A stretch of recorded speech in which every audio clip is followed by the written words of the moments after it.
Hi guys, good morning. Ayun pala guys, bumaba tayo dahil kukuha tayo ng adhesive doon sa may bodiga. Sa ilalim kasi yung bodigan guys. Ayan.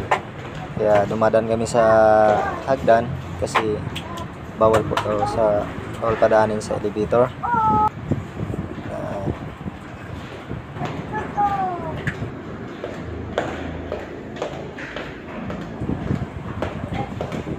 Ayan guys, yung kasama natin. Ayan, bubuhat si Mel ng adhesive.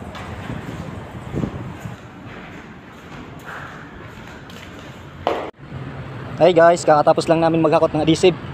Ayan o. Ayan. Tapos lang yung mga tropa. Yun. Kakain muna kami. Kasi katapos lang kumain. Aw maghakot. Ayaw, di ba?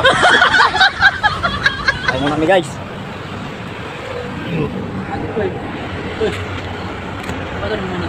Boss, pinakain mo tayo. Kita yung adhesive mo. Ayaw mo niwala kung tama tayo. Tapos yung natin kain. Parang mo dun kita yan ba?